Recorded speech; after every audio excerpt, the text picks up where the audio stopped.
Yeah, that was one of the best offensive first halves I've ever seen in my life. From Santa Clara, they shot 15 for 19 from three, about 79%.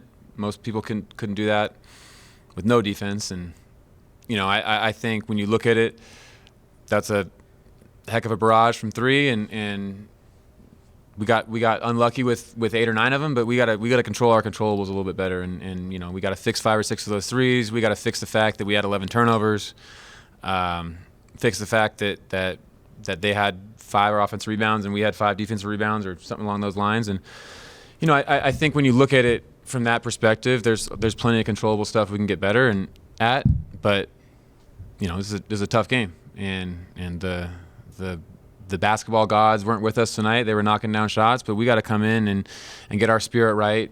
We can feel sorry for ourselves for a little bit, but we got to come in on tomorrow, get treatment, because these guys look a little bit beat up and tired, and got to get refreshed for this stretch run, because there's a lot of love in that locker room. There's a lot of guys that care for each other, and there's a good team in there too. I got to make a couple tweaks and figure some things out, and we got to finish the season the right way.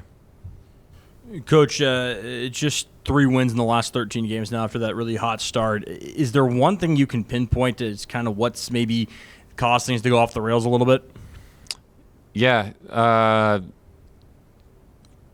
tell our guys to, when things are tough, to look in the mirror, and when I look at this season, like, we look a little bit burnt out. I don't know if that's the right word for it, because they still have the right approach. They still come in with good energy, and they care for each other.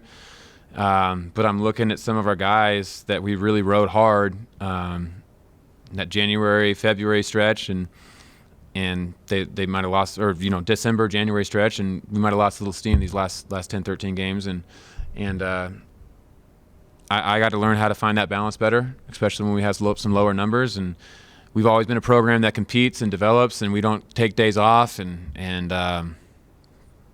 maybe you have to evaluate that a little bit better, because these guys have the right spirit, they have the right mindset, but sometimes their bodies just couldn't hold up. Talk about the mindset a little bit. It just seems the last few games kind of there's been the one stretch, the 2 stretches where things really snowball. I think it was 32-6 today. I mean, how do you avoid where it goes from, where maybe if you stop it at 9-0, it's a different game, and instead it's a 26-point difference, and that you can pretty much write the game right there.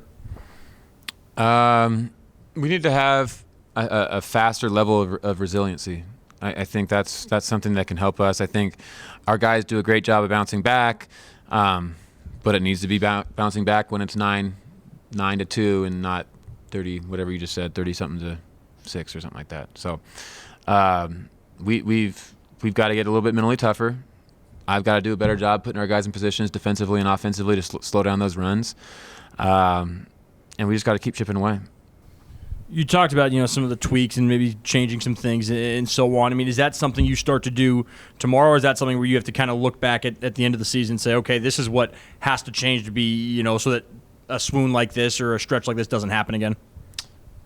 Both. Like, tomorrow we're going to meet as coaches and got a few ideas of what we want to do down the stretch and change a few things up. But, like, year one is tough, especially year one with returning 2 players, and Isaiah really is the only one that had minutes, and I get it. We had 3 Eastern guys that have played the majority of the season, but they're still in a new conference. They're still learning a bunch of new stuff, and we've probably skipped some steps foundation-wise, whether it was in the summer or the fall, because we're trying to put all this stuff in.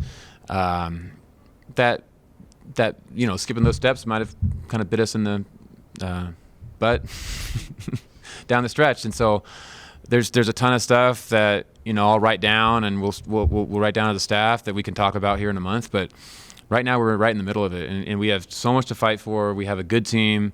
We have a team that showed they can be dynamic. I've seen just last year in the Big Sky a team that wasn't even 500 go win the conference tournament and go play in the NCAA tournament, and so. That's what our mindset needs to be. We need to fight for this season. We need to fight for each other. We got senior night on Thursday coming up with 2 unbelievable human beings, and we just got to fight for that. Would you make you guys' effort tonight on offense and defense? I need to watch the film, because just kind of watching those guys hit threes. That there was 5 or 6 in a row that were heavily contested in the first half, and I don't want to come down and say that our guys aren't closing out hard or flying around, and go watch the film and kind of be the person that loses trust with them because I'm not telling them the right stuff. And so there's some clear stuff that we didn't do right. We got to execute better. We got to fly around better. We got to make guys more uncomfortable. But as far as the details, I got to watch that and figure that out. You guys started out in a zone. Was that the plan all along, or like as the game goes on, how do you kind of adjust that on defense? We mixed in some zone early on. With the way that they really kind of drive and kick, and they do a great job putting you in rotations. And so we wanted to mix things up. We wanted to mix our ball screen coverages up and get them uncomfortable, and that clearly did not work.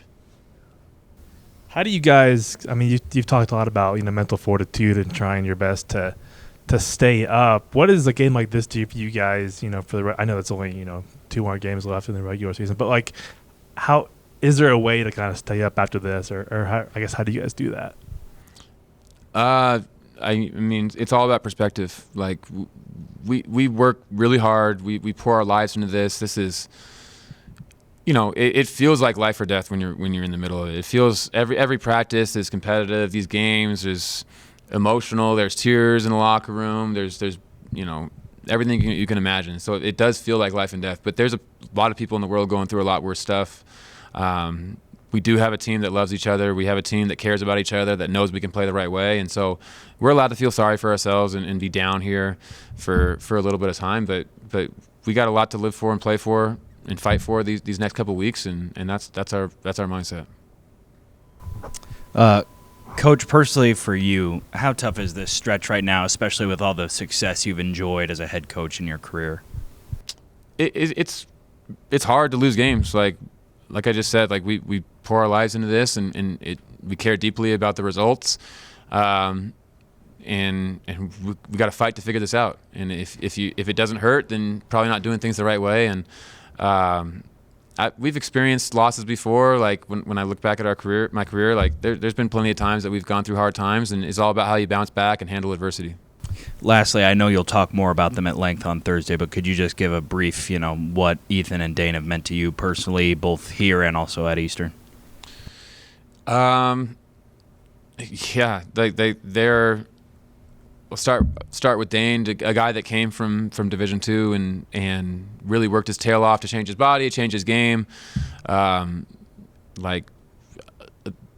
him on film as a Division II player, you just kind of saw that he shot pretty well and threw his body around, or flailed his body around at that point. And he's really just worked hard. He's approached it the right way. He's everything that makes college basketball great. He's getting a computer science degree here. He's studying his tail off. He's made great friends here in Pullman.